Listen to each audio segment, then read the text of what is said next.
Hi everyone, welcome to the supreme batch. इस video में पढ़ने वाले बहुत ही इंपॉर्टेंट टॉपिक जो कि आपकी डीएसए की जर्नी में बहुत ही ज़्यादा इंपॉर्टेंट होने वाला है। और मैं कहूँ कि इंटरव्यू पर्सपेक्टिव से भी बहुत ज़्यादा इंपॉर्टेंट होने वाला है। नॉट ओनली इंटरव्यू पर्सपेक्टिव से, एज ए होल एक good developer, good software engineer बनने के पर्पस से या फिर बनने के पर्सपेक्टिव से बहुत ही इंपॉर्टेंट ये टॉपिक होने वाला है। तो ये टॉपिक आपको ध्यान से समझना है, ठीक है। तो टॉपिक है हमारा टाइम एंड स्पेस कॉम्प्लेक्सिटी, ठीक है। बहुत ही ज़्यादा इंपॉर्टेंट टॉपिक है। हम स्टेप बाय स्टेप चलते हैं। सबसे पहले समझते हैं टाइम कॉम्प्लेक्सिटी होता क्या है, ठीक है। टाइम कॉम्प्लेक्सिटी होता है जब भी आप कोई भी एल्गोरिदम लिखते हो, आप कोई भी कोड लिखते हो, तो वो कितना टाइम एक्चुअली ले रहा है, या फिर मैं कहूँ कितना सीपीयू का टाइम वो कंज्यूम कर रहा है, या फिर सीपीयू कितना ज़्यादा उस पर वर्क कर रहा है, ठीक है, as a function of length of input. Example के लिए देखते हैं। सपोज करो आपने अभी पैटर्न्स के क्वेश्चन हमने किए थे, राइट। तो उसमें आपने क्या कर रहे थे, हम फॉर लूप लिख रहे थे। कैसे लिख रहे थे, आई इक्वल टू जीरो से लेके आई less than n, i plus plus, और ऐसे करके आपने कुछ लूप लिख दिया, ठीक है। अब आप इसमें ये देखो कि आप क्या करना चाह रहे हो। आपने यूजर से इनपुट ली सी इन, ठीक है, एन, एन की इनपुट ली। एन की इनपुट लेने के बाद आप एक लूप चला रहे हो, और वो लूप एक्चुअली कौन चला रहा है, आपने तो लूप राइट कर दिया, लूप सीपीयू चला रहा है। सीपीयू बेसिकली इस लूप पे बार बार बार बार वर्क कर रहा है, ठीक है। कब तक वर्क कर रहा है, एन टाइम्स।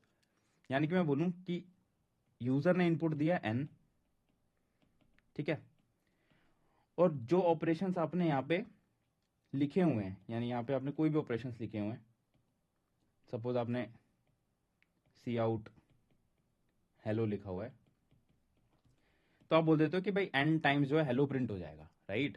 तो इसका मतलब क्या हुआ, सीपीयू ने सी आउट का ऑपरेशन एन टाइम्स परफॉर्म किया है। तो अगर आप एन की वैल्यू बढ़ा देते हो तो सीपीयू नंबर ऑफ ऑपरेशंस भी बढ़ा देगा, ठीक है। तो यही यहाँ पे बोला जा रहा है कि आपके एल्गोरिदम कितना टाइम लेगी इन टर्म्स ऑफ, या फिर एज ए फंक्शन ऑफ, कि आपने इनपुट क्या दिया हुआ है। तो मैं बोल सकता हूं कि आपके एल्गोरिदम का जो टाइम कॉम्प्लेक्सिटी है, टाइम जितना लेगी, ठीक है, वो फंक्शन होगा एन के, ठीक है। यानी कि या फिर बोल सकता हूं डायरेक्टली प्रोपोर्शनल होगा एन के। मतलब कि आप एन की वैल्यू बढ़ाओगे तो आपका जो टाइम टेकन है या फिर नंबर ऑफ ऑपरेशंस, ठीक है, नंबर ऑफ ऑपरेशंस वो भी बढ़ जाएंगे। तो आप सिंपली बोल रहे हो, आप ऐसा तो कर नहीं सकते कि आप यहाँ पर एक स्टॉप वॉच लेके बैठो और स्टॉप वॉच लेके देखने लगो कि कितना टाइम लगता है मेरे एल्गोरिदम को। कंप्यूटर्स में ऐसी चीजें वर्क नहीं करती।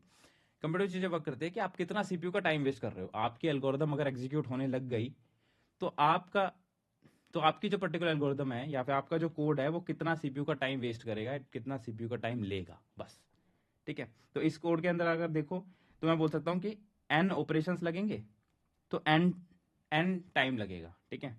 तो इसको मैं टाइम, एक्चुअल टाइम के टर्म्स में नहीं लेता, तो ये एक्चुअल टाइम नहीं होता। ये क्या होता है आपके सीपीयू ऑपरेशंस। और इसको हम एक जेनरिक वे में, एक बहुत ही डिफाइंड वे, एक मैं बोल सकता हूं उबर वे में डिफाइन करते हैं कि भाई आपका जो टाइम है ना, या आपके जो नंबर ऑफ ऑपरेशंस है, ठीक है, वो डायरेक्टली प्रोपोर्शनल है एन के, इस एल्गोरिदम के लिए। तो आप इसको ऐसा कुछ बोल देते हो कि इसकी जो टाइम कॉम्प्लेक्सिटी है ना, टाइम कॉम्प्लेक्सिटी वो बिग ओ ऑफ एन है। अभी बिग ओ क्या है ये अभी थोड़ी देर में देखते हैं, बट अभी के लिए आप इतना समझो कि आपने एन की वैल्यू बढ़ाई, आपने नंबर ऑपरेशंस बढ़ा दिए, नंबर ऑपरेशन बढ़ाते आपकी आपकी कॉम्प्लेक्सिटी बढ़ गई। तो मैं बोल सकता हूं कि आपकी जो ये पर्टिकुलर एल्गोरिथम है, ये जो लूप है, इसकी कॉम्प्लेक्सिटी ऑफ एन है। यानी कि एन की वैल्यू आप बढ़ाओगे तो कॉम्प्लेक्सिटी बढ़ेगी, कम करोगे तो कम हो जाएगी, ठीक है। तो ये कुछ होता है आपका टाइम कॉम्प्लेक्सिटी। नेक्स्ट देखते हैं कि आप टाइम कॉम्प्लेक्सिटी या फिर स्पेस कॉम्प्लेक्सिटी पढ़ क्यों रहे हो, ठीक है। स्पेस कॉम्प्लेक्सिटी थोड़ी देर में पढ़ेंगे आप, ठीक है, डोंट वरी।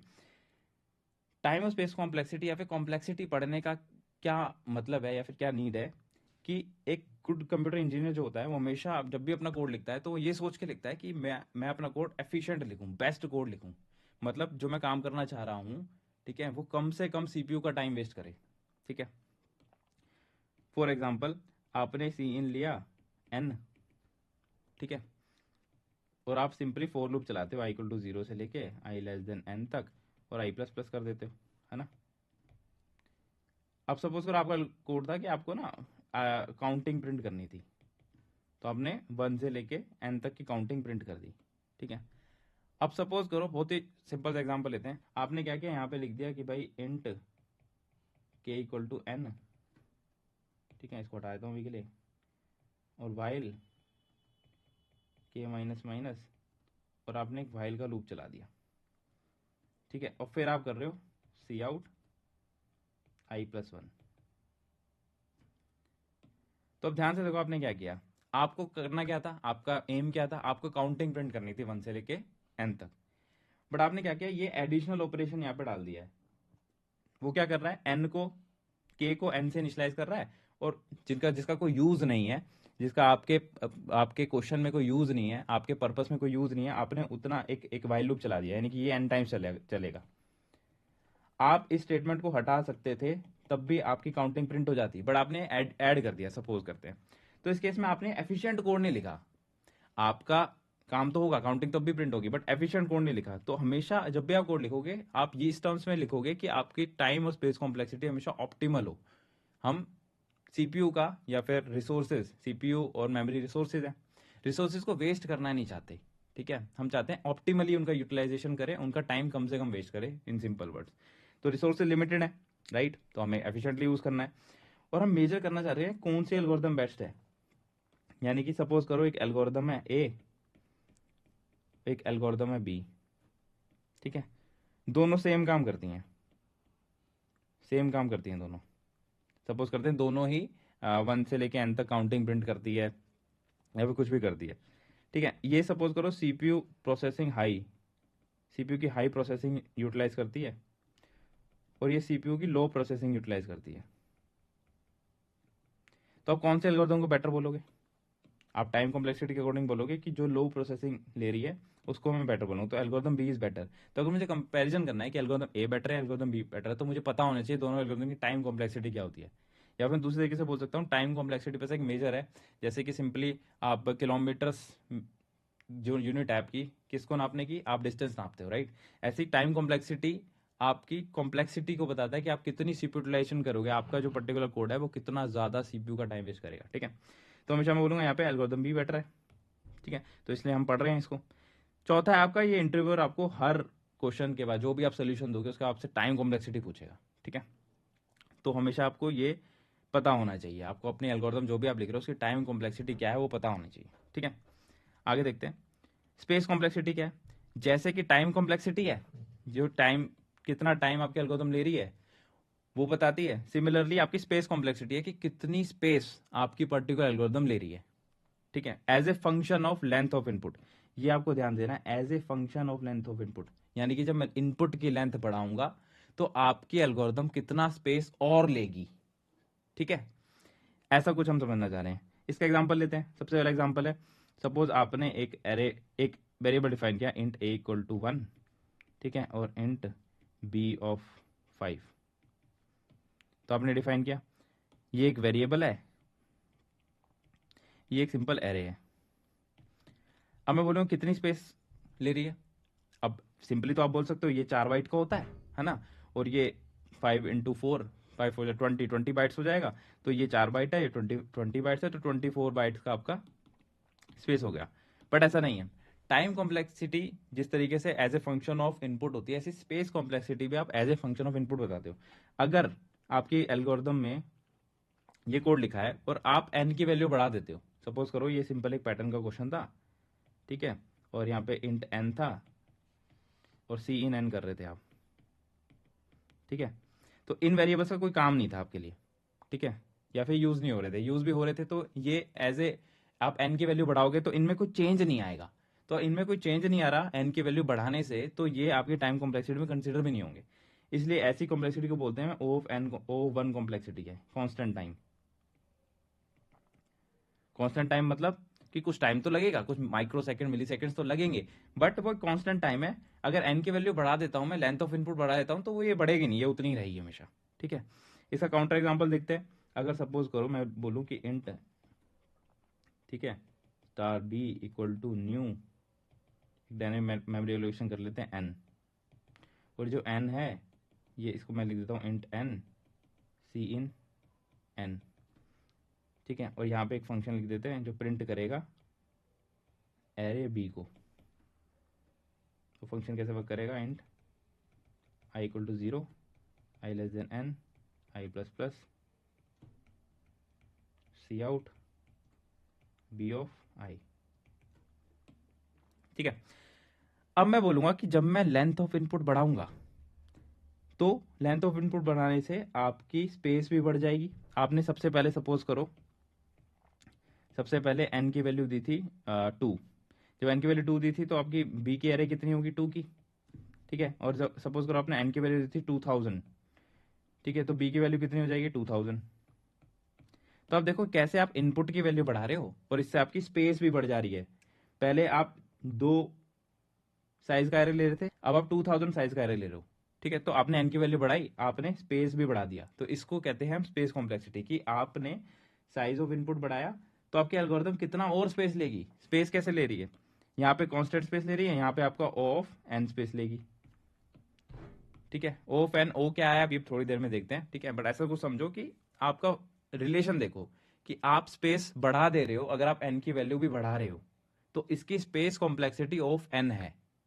ठीक है, आगे बढ़ते हैं। तो हमें समझ आ गया कि स्पेस कॉम्प्लेक्सिटी क्या है, स्पेस कितना टेक कर रही है विद रिस्पेक्ट टू कि आपकी अपनी इनपुट कितनी दी है, टाइम क्या है कि टाइम कितना ले रही है, फिर नंबर ऑफ सीपीयू ऑपरेशन कितने ले रही है विद रिस्पेक्ट टू आपने इनपुट कितनी देनी है। ठीक है, बहुत ही बढ़िया।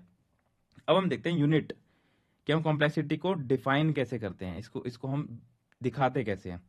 तो सबसे पहले होता है आपका बिग ओ, जो अभी तक मैं लिख रहा था, ये जो मैं बोल रहा था थोड़ी देर में आपको समझाता हूं, ये है आपका बिग ओ। बिग ओ बताता है कि एल्गोरिदम का अपर बाउंड। ठीक है, और थीटा होता है आपका एवरेज केस, और ओमेगा होता है आपका लोअर बाउंड। ठीक है, अब अपर बाउंड लोअर बाउंड क्या है, इसको ढंग से समझते हैं एग्जांपल से। सपोज करो आपने एग्जांपल लिखा कि आप क्या करना चाह रहे हो, आप सर्च करना चाह रहे हो, आपको आपको एक एरे दी गई है 1 2 3 4 5 6। ठीक है, इसमें ये सब एलिमेंट्स पड़े हुए हैं।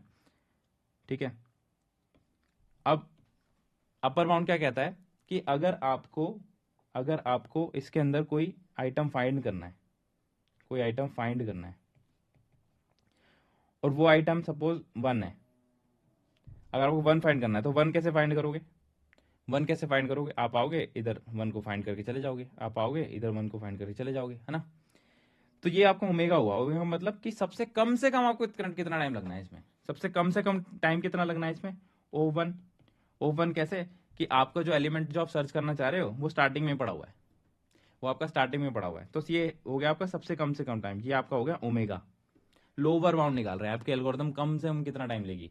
और आपका अपर बाउंड क्या होता है, बिगो क्या होता है कि आपकी एल्गोरिथम ज्यादा से ज्यादा कितना टाइम लेगी। वर्स्ट से वर्स्ट केस क्या होगा आपके एल्गोरिथम का, वर्स्ट से वर्स्ट केस हमारे केस में क्या होगा कि आपका आइटम जो आप फाइंड कर रहे हो, ठीक है, वो 6 हो, 6 को आप फाइंड करोगे तो आपको एकदम एरे के एंड में जाना पड़ेगा। यानी कि अगर n साइज की एरे है तो आपको nth पोजीशन पे जाना पड़ेगा, या फिर एरे की इंडेक्सिंग बोल तो n-1 आपके इंडेक्स पे जाना पड़ेगा। तो इसका मतलब हो गया कि इसकी बिग ओ की कॉम्प्लेक्सिटी n हो गई। तो अब आप समझदार हो कि आपको जो एक्चुअल आपकी जो एक बेटर रिप्रेजेंटेशन आपकी एल्गोरिथम की कॉम्प्लेक्सिटी क्या है, वो बिग ओ होगी या फिर ओमेगा होगी, वो बिग ओ होगी। रीजन बीइंग कि आप अपने एल्गोरिथम को वर्स्ट से वर्स्ट देखोगे कि आपकी एल्गोरिथम मैक्सिमम टू मैक्सिमम कितना टाइम ले सकती है।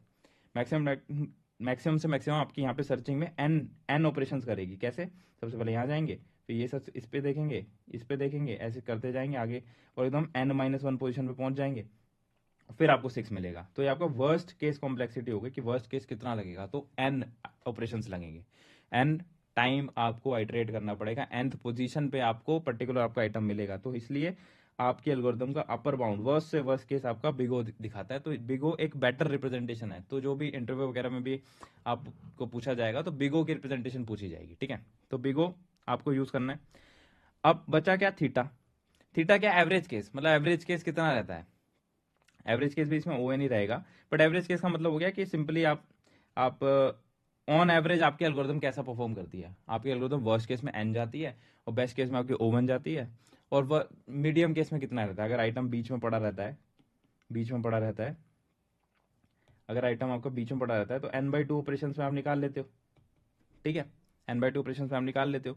तो ये आपकी होती है आपकी एवरेज केस कॉम्प्लेक्सिटी। ठीक है, अब एवरेज केस और लोअर बाउंड यानी कि थीटा और ओमेगा को हम नहीं पढ़ते हैं। ठीक है, इसकी कोई इंपॉर्टेंस कुछ खास है नहीं। हम हमेशा देखते हैं कि वर्स्ट से वर्स्ट आपको कितना टाइम लेगी, क्योंकि आप अगर अपने एल्गोरिथम को बेस्ट बनाना चाहते हो तो आप बेस्ट बनाओगे कि ये सबसे बुरी जब चलती है, वर्स्ट से वर्स्ट केस जब इसका आता है, सबसे बुरा टाइम जब आता है आपके एल्गोरिथम का, तब ये कैसा परफॉर्म करती है। ठीक है, तो हम बिग ओ को आगे स्टडी करेंगे, तो बिग ओ आपको स्टडी करना है। ठीक है, बहुत ही बढ़िया, आगे चलते हैं। अब बिग ओ कॉम्प्लेक्सिटीज में कैसी कैसी कॉम्प्लेक्सिटीज आ सकती हैं। सबसे पहला है कांस्टेंट टाइम। कांस्टेंट टाइम का मतलब क्या है कि आपने एन की वैल्यू पे डिपेंड ही नहीं कर रही। इसका एग्जांपल हमने देखा था, सपोज करो इंट a = 5 लिखा हुआ है। ठीक है, अब आपका आगे कोई भी कोड लिखा हुआ है जो कि एन पे डिपेंडेंट है। ठीक है, इट डजेंट मैटर, अगर एन की वैल्यू कितनी भी होती रहे, a = 5 को हमेशा सेम टाइम ही लगेगा। कुछ टाइम तो लगेगा माइक्रो सेकंड में, टाइम वाली वैल्यू में, बट आपकी कॉम्प्लेक्सिटी होती है एन के बेसिस पे कि आप एन बढ़ा रहे हो तो आपकी कॉम्प्लेक्सिटी कितनी बढ़ रही है और कितना टाइम लेगी आपके एल्गोरिथम। तो इस केस में ये एन पे डिपेंड ही नहीं कर रही, तो इसलिए इसको कांस्टेंट टाइम बोलते हैं, O1। ठीक है, आगे देखते हैं लीनियर टाइम। लीनियर टाइम का मतलब क्या है? लीनियर टाइम का सिंपली मतलब है कि सब ऐसे कुछ लिखा है, for i = 0, i n, i++, और आप सी आउट कर रहे हो आई को। इसमें क्या कर रहे हो आप? इसमें आई की वैल्यू, एन की वैल्यू बढ़ाओगे, आपका टाइम लीनियरली बढ़ता जाएगा। ठीक है, एल्गोरिथमिक टाइम क्या होता है? एल्गोरिथमिक अभी हम समझेंगे जब बाइनरी सर्च पढ़ेंगे। ठीक है, क्वाड्रेटिक क्या है? क्वाड्रेटिक समझ लेते हैं। For i = 0, i n, i++। अब मैं इसके अंदर नेस्ट कर दूं, जो अभी हम पैटर्न्स में नेस्टेड लूप पढ़ रहे थे ना, j = 0, j n, j++। तो अब लूप के अंदर लूप चल रहा है, तो मैं बोल सकता हूं हर i की वैल्यू के लिए जो कि n तक जा रही है, आपका j भी n तक चल रहा है। तो वर्स्ट टू वर्स्ट कितनी बार चलेगा? Worst to worst n² times चलेगा ये, है ना। तो इसलिए इसकी कॉम्प्लेक्सिटी आपकी होती है ऑफ n²। ठीक है, ये क्वाड्रेटिक टाइम हो गया। क्यूबिक टाइम क्या है? कि आप एक फोर लूप लेके आओ जिसको i से लेके n तक चलाओ, फिर एक और फोर लूप लेके आओ, उसको भी i से लेके n तक चलाओ, फिर एक और फोर लूप लेके आओ, उसको i से लेके n तक चलाओ। तो यानी कि आपने 3 लेवल की नेस्टिंग कर दी, i की, या फिर इसको हम j लिख देते हैं, इसको k लिख देते हैं। ठीक है, i की एक वैल्यू के लिए और j की भी एक वैल्यू के लिए k n टाइम्स चलेगा, और फिर j भी n टाइम्स चलेगा और i भी n टाइम्स चलेगा। तो ये n³ जब नेस्टिंग होती है ना, तो आप मल्टीप्लाई कर देते हो। ठीक है, और जब आप ऐसे लिखोगे ना, 4 i 1 से n तक चल रहा है, फिर ये i खत्म हो गया, फिर दोबारा से आपने लूप i 1 से n तक चला दिया। इसकी कॉम्प्लेक्सिटी क्या होगी? ये n बार चलेगा, ये भी n बार चलेगा, तो n + n होगा 2n। ठीक है, तो आप जब O of 2n निकालते हो तो आप इसको इग्नोर कर देते हो। ठीक है, हम इसको कांस्टेंट मान के इग्नोर कर देते हैं, तो इसको हम O of n ही बोलते हैं। इसको O n टाइम दिख रहा है, क्योंकि ये भी n बार चलेगा, ये भी n बार करेगा, यानी कि n की वैल्यू आप इंक्रीज करोगे तो आपका टाइम लीनियरली ही इंक्रीज हो रहा है, कुछ क्वाड्रेटिक इंक्रीज नहीं हो रहा। क्वाड्रेटिक इंक्रीज होगा जब आप नेस्टिंग लूप लगा रहे हो। ठीक है, तो ये सिंपली हो गया आपका क्यूबिक। ठीक है, और फटाफट से इसके एक बार एग्जांपल भी देख लेते हैं। जैसे कि एग्जांपल ऐसे कि आपने बचपन में ग्राफ्स बनाए होंगे, है ना। तो अगर सिंपल ग्राफ बनाऊं तो ये ग्राफ किसका होगा? ये ग्राफ होगा O of n का। ठीक है, और ये ग्राफ किस किस के बीच में? ये ग्राफ है आपका n के बीच में, n की वैल्यू बढ़ाओगे, और ये है नंबर ऑफ CPU ऑपरेशंस। कि आपने n की वैल्यू बढ़ाई और नंबर ऑफ CPU ऑपरेशन बढ़ गए। ठीक है, सिंपली आपने एक सिंपल i से लेके n तक का लूप चलाया हुआ है, n की वैल्यू बढ़ाओगे, आप n की वैल्यू बढ़ाते जाओगे, आपके CPU ऑपरेशन लीनियरली बढ़ते जाएंगे। ठीक है, एक और एग्जांपल हो सकता है, अगर आप O1 की बात करें हम, तो O1 कैसा होगा? O1 ऐसा होगा। ठीक है, ये आपका O1 हो गया। O1 ऐसा क्यों है कि आपने जो एग्जांपल लिया था इंट a = 5, ठीक है, हमने ये डेल्टा क्यों लिया हुआ है कि जो CPU ऑपरेशंस कुछ तो माइक्रो सेकंड लगे होंगे, कुछ तो हल्का सा लगा होगा, बट वो कांस्टेंट है, n की वैल्यू पे डिपेंड नहीं कर रहा है। आप का जो टाइम कॉम्प्लेक्सिटी या फिर स्पेस कॉम्प्लेक्सिटी वो एन की वैल्यू के बेस पे होती है कि एन की वैल्यू कितनी बढ़ाओगे तो आपका कितना ज़्यादा एल्गोरिदम आपकी और टाइम लेगी, ठीक है।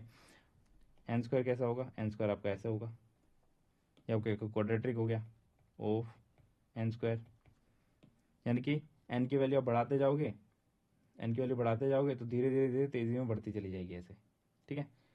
ये आपका ग्राफ हो गया ऑफ एन स्क्वायर का। सिमिलरली ऑफ लॉग एन देखेंगे, ऑफ लॉग एन कैसा होगा, ऑफ लॉग एन कुछ ऐसा ग्राफ होगा, ठीक है। यानी कि आप एन की वैल्यू जब बढ़ाते जाओगे, ठीक है, तो एन की वैल्यू बढ़ाते जाओगे नंबर ऑफ सेपरेशन इस तरीके से बढ़ेंगे, यानी कि बढ़ते जाएंगे, फिर धीरे धीरे उसका उनका बढ़ने का पेस स्लो होता चला जाएगा, ठीक है। बहुत ही बढ़िया, ठीक है। तो अभी के लिए जो लेक्चर आपको एक इंट्रोडक्शन है टाइम और स्पेस कॉम्प्लेक्सिटी का, आपको पता होना चाहिए ओ क्या है, आप कैसे बेसिकली आपका जो स्पेस कॉम्प्लेक्सिटी या टाइम कॉम्प्लेक्सिटी हम एन के बेसिस पे क्यों निकाल रहे हैं, ये सब आइडिया।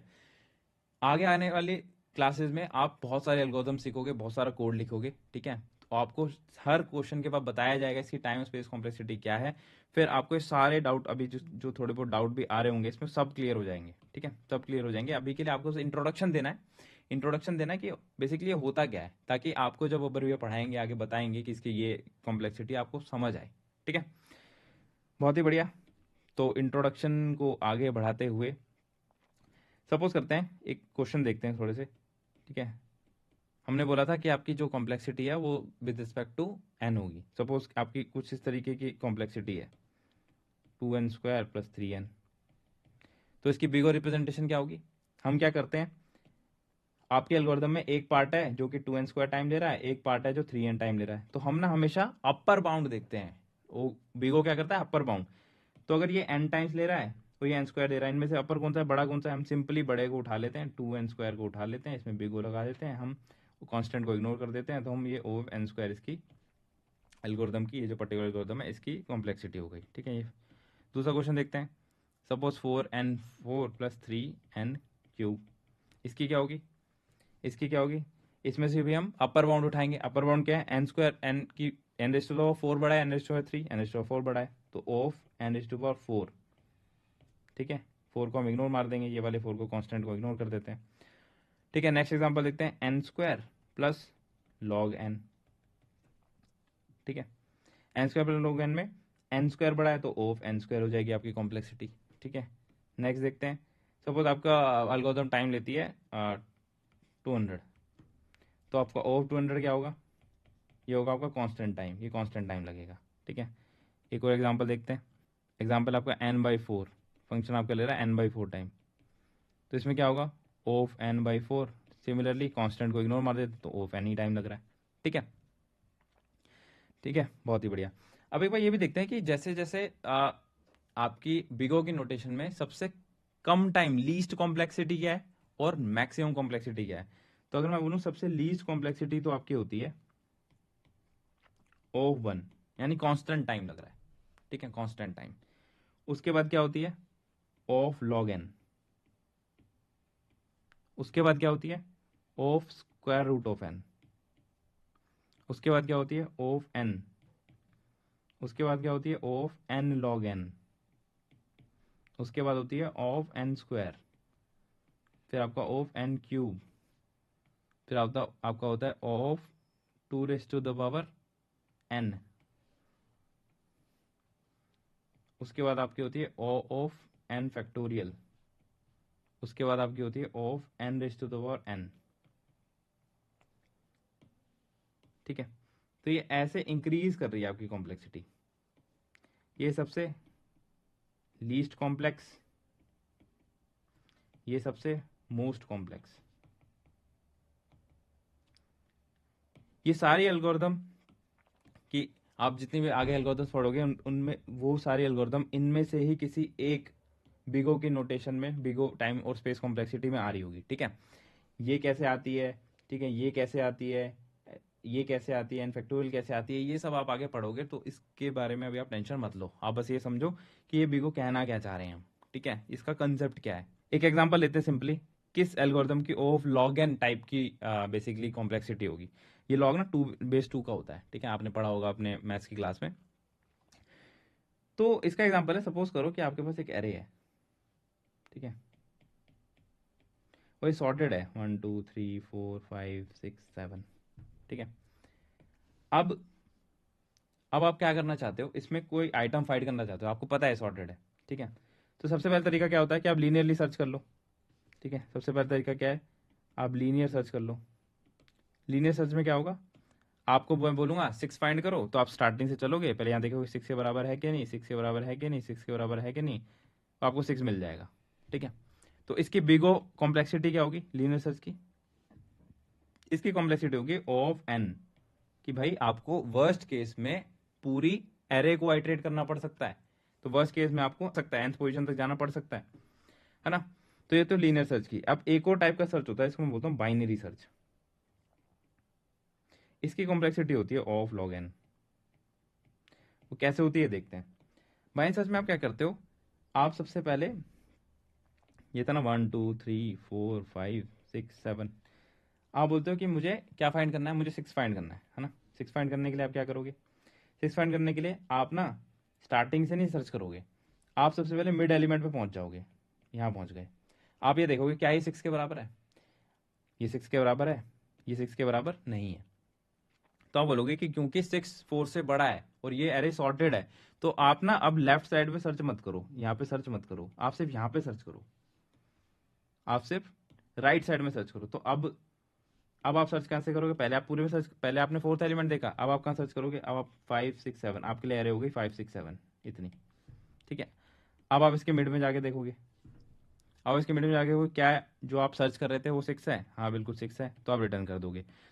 तो सबसे पहले आपका सर्च स्पेस क्या होगा n, ठीक है। फिर उसके बाद सर्च स्पेस क्या होगा n/2, फिर उसके बाद सर्च स्पेस क्या होगा n/4, क्योंकि अगर ये 6 नहीं होता, ठीक है, तो आप इसको भी फर्दर डिवाइड कर देते, एक एरे हो जाती है, एक एरे हो जाती, ठीक है। वहीं सच आप बढ़िया से एकदम कोड कोड वाइज पढ़ोगे आगे, बस मैं ये बताना चाह रहा हूँ कि ऑफ लॉग एन कैसे बनता है, ठीक है। तो ऐसे करते करते जाओगे, एंड में आपके 1 पे पहुंच जाओगे आप, कि आपको वो आइटम मिल जाएगा, ठीक है। आपका सर्च स्पेस 1 हो जाएगा, यानी कि आप उसी आइटम पे पहुंच गए हो, ठीक है। तो अगर आप ध्यान से देखो ये पैटर्न बनता है n/2 ठीक है। तो इसका मैं बोलूंगा कि भाई n/2 इक्वल टू 1। ऐसा मैं क्यों बोल रहा हूँ कि भाई आपको जब आप 1 से लेके n तक लूप चलाते थे तो क्या करते थे, तो आप n ऑपरेशंस करते थे, है ना। अब आप कितने ऑपरेशन कर रहे हो, k ऑपरेशंस कर रहे हो। के ऑपरेशन क्यों कर रहे हो, कि आप एरे को डिवाइड करते जा रहे हो, डिवाइड करते जा रहे हो, डिवाइड करते जा रहे हो, और के बार डिवाइड कर रहे हो, ठीक है। तो n इक्वल टू 2 अगर मैं दोनों साइड लॉग लगा दूं बेस 2 का, तो क्या होगा लॉग 2 तो आपको पता है लॉग की प्रॉपर्टी में ये कट जाता है, ठीक है, ठीक है, ये कट जाता है। तो आपका k इक्वल टू क्या होगा लॉग 2n। तो ये k क्या है, k क्या है आपका number of operations. Number operations क्या आते हैं यहाँ पे, कि आप एरे को डिवाइड करते जा रहे हो ना दो पार्ट में, कि सबसे पहले सर्च स्पेस आपका इतना बड़ा था, फिर इतना सा हो गया।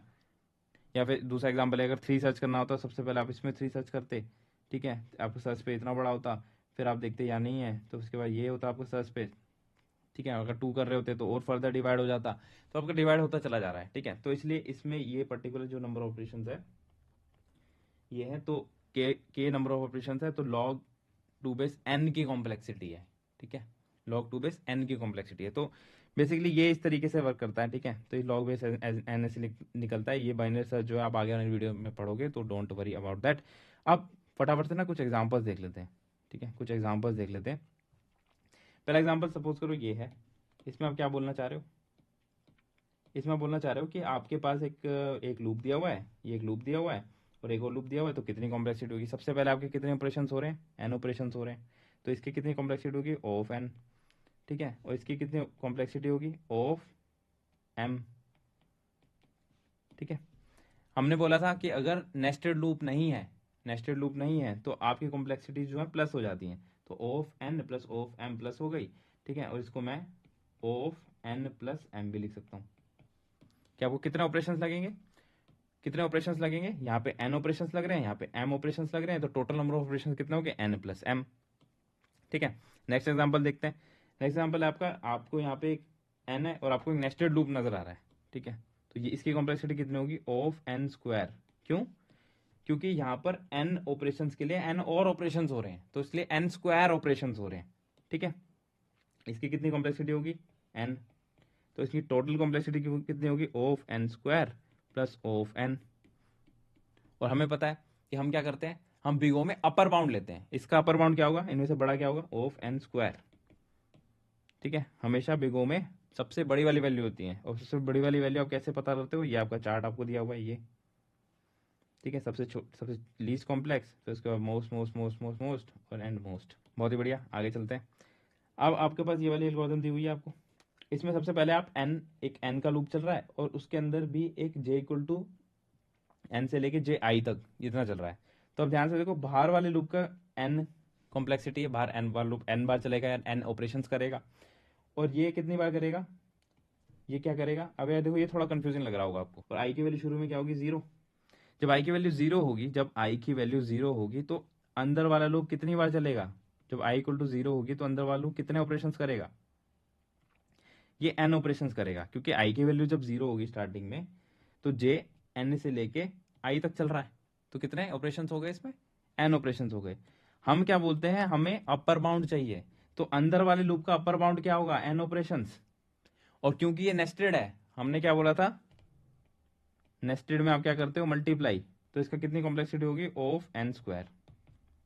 दोबारा समझते हैं, बाहर वाला लूप आपको पता है ये तो नेस्टेड है, तो आपको पता है n स्क्वायर जैसा आंसर आना है कि बाहर की कॉम्प्लेक्सिटी होगी जो अंदर की कॉम्प्लेक्सिटी होगी, दोनों को मल्टीप्लाई करना है हमें। बाहर कितनी कॉम्प्लेक्सिटी है, n, अंदर की अपर बाउंड क्या है, अंदर का अपर बाउंड आपका जब i की वैल्यू 0 होगी तो ये n बार ही चलेगा, तो इसका अपर बाउंड n ही है, ठीक है। बहुत ही बढ़िया, बहुत ही बढ़िया, ये आपके 3 एग्जाम्पल हो गए। अब ये स्पेस कॉम्प्लेक्सिटी भी हम डिस्कस कर ही चुके हैं, ठीक है, सिमिलर सी चीज है। जब स्पेस कॉम्प्लेक्सिटी, जब आप इंट ए इक्वल टू 5 ले रहे हो, ठीक है, तो ये n पे बेस्ड नहीं है, n पे बेस्ड नहीं है, तो इसकी स्पेस कॉम्प्लेक्सिटी ऑफ 1 होगी, ठीक है। सेकंड, अगर आप एरे बना रहे हो कोई और 5 साइज की बना रहे हो, तो इसकी कॉम्प्लेक्सिटी भी ऑफ 1 होगी, क्यों, क्योंकि 5 तो फिक्स्ड वैल्यू है ना, ये n पे डिपेंड नहीं कर रही, ठीक है। तीसरा आपका है, सपोज आपने कोई एरे बनाई है, int star A equal to new int n, तो इसकी स्पेस कॉम्प्लेक्सिटी कितनी होगी, n ऑफ n। सपोज कर आपने एक बनाई है, int star B equal to new, जो भी आप इनपुट लेते हो यूजर से n, तो आप ना n स्क्वायर की स्पेस एलोकेट करते हो, तो इसकी कॉम्प्लेक्सिटी क्या होगी, ऑफ n स्क्वायर, ठीक है। तो ये हो गया आपका स्पेस कॉम्प्लेक्सिटी। तो टाइम और स्पेस कॉम्प्लेक्सिटी का जो मैट्रिक है वो आपका बिग ओ ही है, आपको बिग ओ पे ही करना है, हमेशा अपर बाउंड देखना है, वर्स्ट टू वर्स्ट आपकी जो एल्गोरिथम कितना स्पेस लेगी, वर्स्ट टू वर्स्ट आपकी एल्गोरिथम कितना टाइम लेगी, ठीक है, ठीक है। बहुत ही बढ़िया, तो ये था आपका टाइम और स्पेस कॉम्प्लेक्सिटी के बारे में डिस्कशन। इसमें आपको क्या ध्यान देना है, इसमें आपको देना है ये वाली चीज को ध्यान, ये वाली चीज को ध्यान कैसे देना है कि सबसे लीस्ट कॉम्प्लेक्स आपका तो ऑफ वन मतलब n की वैल्यू पर डिपेंडिंग नहीं है, ठीक है। उसके बाद ये देखो n की पावर n, ये सबसे ज्यादा कॉम्प्लेक्स है कि भाई आपने n कुछ n की वैल्यू 1 से भी बढ़ाई तो आपका ये जो है सबसे ज्यादा बढ़ेगा, ठीक है। तो ये ऑफ n की n हो गई, ये ऑफ लॉग n हो गया, ये ऑफ n स्क्वायर रूट हो गया, ठीक है। तो ये सबसे लीस्ट कॉम्प्लेक्स ऑपरेशंस है, और ये बेसिकली इंक्रीजिंग ऑर्डर में है, ठीक है। सबसे n स्क्वायर से बड़ा n क्यूब होगा, ठीक है, n स्क्वायर से छोटा n log n होगा, ठीक है। ये n log n किसकी कितनी होगी, और स्क्वायर रूट ऑफ n क्या होगा, और two raised to power n कब होगा, n फैक्टोरियल कब होगा, ये सब आपको आगे आने वाली क्लासेस में जो जैसे जैसे आपको एल्गोरिथम समझ आएंगी, जैसे जैसे आपको क्वेश्चंस कराए जाएंगे, तो आपको अब हर क्वेश्चन की टाइम और स्पेस कॉम्प्लेक्सिटी निकालने को भी दी जाएगी, आपको निकालने के तरीका भी बताया जाएगा, आपको खुद से भी बताया जाएगा, जो भी आपको क्वेश्चन सॉल्व कराया जाएगा, ठीक है। तो डोंट वरी अबाउट दैट। इस पर्टिकुलर वीडियो का कंसेप्ट आपका क्या था, ये समझाना, आपको टाइम ऑफ स्पेस कॉम्प्लेक्सिटी का थोड़ा सा आइडिया आपको मिल जाए, ताकि आगे आने वाली वीडियोस में आपको कंफ्यूजन ना हो, कि बेसिकली बेसिक्स आपके एकदम क्लियर हो जाए, ठीक है। बहुत ही बढ़िया, मिलते हैं किसी नेक्स्ट वीडियो में, तब तक के लिए गुड बाय।